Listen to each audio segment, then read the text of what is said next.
আসসালামু আলাইকুম। আমি আলামিন মোস্তাফিজ। কুরবানির ঈদ আসলেই আমাদের চোখের সামনে ভেসে ওঠে গরু, হাট, দর কষাকষি আর আনন্দ। কিন্তু এই আনন্দের পেছনে যে হাজারো মানুষের কষ্ট, ঘাম, স্যাক্রিফাইস লুকিয়ে থাকে সেটা অনেকেই জানেন। আজকের ভিডিওতে আমরা তুলে ধরবো সেই হাজারো না জানা গোপন বাস্তবতার গল্প। বাংলাদেশে বছরে মাত্র একবার ঈদুল আজহার সময় গড়ে ওঠে এই অস্থায়ী পশুর হাট, যেখানে হাজারো ব্যবসায়ী তাদের গরু বিক্রি করার জন্য মিলিত হন। এই এক মাসের প্রস্তুতি এবং ওই দিনগুলোতে ঘটে ব্যবসায়ীদের অনেক কঠোর পরিশ্রম, সংগ্রাম ও ত্যাগের গল্প, যা সাধারণ মানুষের চোখের প্রায় আড়ালেই থেকে যায়। গরুর হাটে চলতি অর্থবছরে মোট লেনদেনের পরিমাণ প্রায় ৩,০০০ কোটি টাকা। আর দেশের বিভিন্ন জেলা থেকে আনুমানিক ৫০,০০০ থেকে ৭০,০০০ ব্যবসায়ী এ সময় সক্রিয় থাকেন। খুব কষ্টের সাথে ঢাকা আছে অনেক সমস্যা। এখানে মনে করেন ২-৫০০ লোক পানি সিরিয়ালে সবাই দাঁড়া আছে, ঠিক আছে, খুব কষ্টের সাথে আছে। আমি আছি ১৭০-এর পরে আমার ঢপ আছে, ঠিক আছে। আপনি গরু কয়টা আনছেন চাচা? দুটো। কোথা থেকে আসছেন? আপনাতে কয়দিন হয়েছে এখানে আসছেন? এলআইসি মঙ্গলবার আইসি। গরু আনছেন কয়টা? ৫টা। আপনারা কষ্ট তো করেন, সাথে গরুগুলোও কষ্ট করে। জি জি। তো যে পরিমাণ টাকা আপনার প্রফিট হয়, আপনার কি মনে হয় যে এই টাকাটা আর এই কষ্টের দামটা সমান সমান আছে? আসলে কষ্টের তুলনায় কিছু না, কিন্তু আমাদের এগুলো পেশা, এগুলো করতেই হবে। লাভ না হলেও লাভ না হলেও করতে হবে, কারণ হচ্ছে আমি কৃষি কাজ করি, আমার ৫০,০০০ টাকা আছে ঘরে, কি করব? একটা গরু কিনে থেকে যদি ১০,০০০ টাকা লাভ হয়, এখন ওই ১০,০০০ টাকা লাভ করতে গিয়ে অনেক সময় ৫০,০০০ টাকা হারিয়েও যায়। তো এই যে হাটের ব্যবস্থাপনায় যারা আছেন, এদের জন্য আপনি কি বলবেন? চতুর্দিক থেকে দুর্বল, পানি নেই, আপনার ঠিক মতো জায়গা নেই, কোনো কিছুই নেই, আপনাদের খাবারের ব্যবস্থা আছে? না কোনো কিছুই নেই। আপনারা খাচ্ছেন কি? আমরা হোটেলে খাই, রান্না করে খাচ্ছি। তো আপনারা এই যে কাদার মধ্যে কেন রাখছেন? একটু ভালো জায়গা কি পান নাই? ভালো জায়গা কোনো জায়গায় পাই নাকি? আপনি জায়গা খুঁজছেন? জায়গা অনেক জায়গায় খুঁজেছি, সব জায়গায় বলো, কোথাও পান নাই, এখন বাধ্য হয়ে কাদার বাধ্য মধ্যে হয় রাখছেন। কাদার মধ্যে আসছি। এখন এখানে তো ওই যে উপরে ছাতাও নাই, যদি বৃষ্টি আসে তাহলে তো গরুগুলো আবার বৃষ্টিতে ভিজবে। এখন আর কি করবো, উপায় তো নাই কে, এইভাবে রাখছি। নিজের টাকা দিয়ে বাস নিয়ে আসছি আমরা ২,০০০ টাকা দিয়ে। আচ্ছা, নিজের টাকা দিয়ে বাসে নেই, এরপরে গরু বাচ্চা। গরু বাচ্ছি।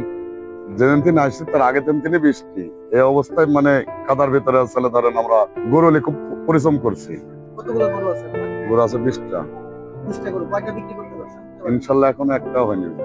দাম চালিত দৌড় মারছি। ১.৫ লাখ টাকার গরু দাম বলতে আসে ৮০,০০০। এখন ধরেন আপনি 25টা গরুর মধ্যে 10টা বিক্রি করতে পারলেন আর 10টা পারলেন না, সেই 10টা গরু কি করবেন? ঘুরে নিলে ছাড়া তো উপায় নাই। ওগুলো তো লিজানি মানে সঙ্গে সঙ্গে আসলে প্রায় সব করা হয়ে যাবে। কত অবলা যায়, ওদের তো পানি টানি মানে খাওয়াবো, সব পানি নেই। আপনারা খাওয়ার পানি করতে ভাই কষ্ট করে আমরা আসলে মানে খাওয়ার বহুত পানি ধরেন দেখেন সব ওই পানি যে লোড করলে মানে যখন দেশে সেখানে মানে নিয়ে এসে দিয়ে দিচ্ছি, আবার ধরেন কিনে খাওয়া আছে, ঠিক আছে, যে লিটারে পানি আছে ৯টা টাকা আছে। ভাই এই যে এখানে নিয়মিত পানি পায় না, গরু খাবারের পানি পায় না, গোসলের পানি পায় না, নিজের এখানে অতিরিক্ত মশা দেখা যাচ্ছে। সকালে পানি পাচ্ছে, বিকালে আর পানি নাই, গোসল করা পানি নাই, ওই ওপারে যে গোসল করতে আসছে, খুবই কষ্ট ভিতরে আছে। গরু খাবার পাচ্ছে না, গোসলে পানি পাচ্ছে না, আবার এক একটা রাত আসলে মনে হচ্ছে কাল মশাই তো আমাদের শেষ করে ফেলছে। আচ্ছা, অনেক মশা। অনেক মশা। এখানে কয়জনের রান্না হচ্ছে? এখানে ৭ জনের রান্না হবে। তো রান্না করে কেন খাচ্ছেন, কিনে কেন খাচ্ছেন না? কিনতে গেলে আবার বেশি টাকা লাগবে, খরচ হবে বেশি, আর রান্না করে খাইতে গেলে আবার খরচ কম হবে, একটু পরিশ্রম হলো, তাতে কোনো সমস্যা নাই। আপনারা 3 বেলায় এরকম রান্না করেন? তিনটা রান্না। তো এই যে রান্নার যে আয়োজনটা, এটা কি হাট কর্তৃপক্ষ করছে নাকি না, আপনারা নিজেরা? এটা হচ্ছে আমাদের নিজেদের। খুবই টেস্টি মনে হচ্ছে মুরগির মাংসটা। তো আমরা একবেলা মুরগির মাংস খাই, মাছ খাই, একবেলা ভর্তা খাই। তো এই যে আপনারা কষ্ট করেন, গরুর ব্যবসা করে যে পরিমাণ টাকা উপার্জন করেন, আপনাদের কি মনে হয় যে এই কষ্টের দামটা আপনারা পান? সেটা পাওয়া যায় না মনে হয়, কারণ অনেক প্রচুর পরিমাণ কষ্ট হয়। আমরা এই ৭ দিন ধরে যে পর্যন্ত একটা গরু বিক্রি করতে পারি না, আমরা গরু বিক্রি হয় এই না, পর্যন্ত একটা গরু বিক্রি করতে পারি না। কতগুলো গরু আনছেন? কতগুলো গরু আনছেন? 20টা মাছ। তো রাতে আপনারা ঘুমান কিভাবে? ঘুমাই না তো, ওই দুটো কয়েল দিয়ে বসে থাকি সারা রাত। এই জন্য অনেকে দেখছি দিনের বেলা ঘুমাচ্ছে। হ্যাঁ, যারা ঘুমায় না এই জন্য দিনে ঘুমাচ্ছে। হয় এই জন্য দিনের বেলা ঘুমায় সবাই, মশারির ভিতরে ওঠে। মশারি দিয়েও মশা কামড়ায়। না, আর কয়েলে আপনি কিছুই করতে পারবেন না। আপনি যদি এখানে আসে এক রাত খাই, ইউটিউবে আসি বেড়া পাইতেন, তা খাওয়াবো না, আসেন বেড়া। কোত্থেকে আসছেন আপনি? আমরা আসছি কুষ্টা ভেড়া মারছেন। কুষ্টিয়া ভেড়ামারা থেকে। জি। কয়টা গরু আনছেন?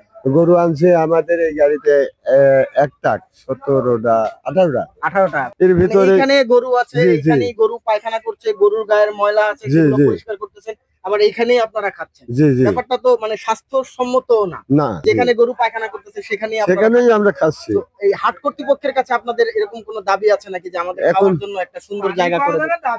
হ্যাঁ হ্যাঁ, তা দাবি করা যায়। আমাদের খাওয়া পানি পাওয়া যায়, যে গরুর সমান, যখন আসে তখন। আচ্ছা আচ্ছা, পানি আসার কতক্ষণের মধ্যে পানি শেষ হয়ে যায়? ওই 1 ঘন্টা চলে যা পানি দেয়। আপনারা যে হাটে আসছেন, আপনারা কি কি কষ্টের সম্মুখীন হচ্ছেন, মানে কি কি কষ্ট হচ্ছে? কষ্ট মনে করেন বাথরুমে আইছি, বৃষ্টি, তার মধ্যে উড়ো গরু বাঁধ দিছি, এই সেনাবাহিনীর থাকতে দিবা। আচ্ছা, এটা কোন পাশে? ওই পাশে? ওই বিশ্বরে আচ্ছা আচ্ছা, না মেইন রোডে তো দিবে না, এটাই স্বাভাবিক। অনেকেই মনে করে গরুর ব্যবসাটা লাভজনক, হ্যাঁ। আপনার কি মনে হয়? না আছেই, আবার নশো আছে, মানে জীবিত ধরা জিনিস এক ছেলে হইতে পারে, বাজার কমলে আরো কম দামে দাম করে। লাভ লস দুইটাই আছে। হয়, পরিবার ছাড়া যে আসছেন এখানে 7 দিন 8 দিন থাকবেন, পরিবারকে মিস করেন? ও ফোন ঠোন তো দিই। সবসময় কথা হয়। 20টা গরুর মধ্যে 7 দিন হয়ে গেছে, এখন পর্যন্ত একটাও বিক্রি করতে পারছেন না? একটা বিক্রি করে হয়। হাটে আসার পরে আপনি কি কি সমস্যা ফেস করতেছেন? সমস্যা কয়টা বলবো? সমস্যা, গরুগুলো আমরা রাখতাম পাকা ঘরে, এখন রাখছি বালুর মাঠে, কাদার মধ্যে, আর প্রতিদিন বৃষ্টি আসছে, মানে মশার কামড়, সব মিলে মানে এক একটা দিন যেন আমাদের কাছে 1 বছরের চাইতে বেশি কষ্ট। দেখেন হাড়ের অবস্থা, আর আমরা সারা রাস্তায় বৃষ্টির মধ্যে জার্নি করে রাখছি, একটা বাসও পাই নাকি, একটা কোনো কিছু পাই নাকি। দেখেন গরুর অবস্থা করলে আর আমাদের কষ্ট করলে দেখেন। এখানে কষ্ট হলো, একটা কষ্ট হলো আবার মশার কামড়। আচ্ছা, অতিরিক্ত মশা, সময় আমরা যে নাড়া মারা দিয়ে ধরাচ্ছি, ধরাও আমরা থাকতে পারি না, মশারি কিনেছি, মশারির ভিতরেও মশা। তা এখন এই মশার কামড়ে তো গরু অসুস্থ হবে, আপনারা অসুস্থ হয়ে যাবেন, যে এখন অসুস্থ হলে করবোটা কি, আর তো করার কিছু নাই, গরু তো বেচতে হবে। গরু তো বেচতে হবে।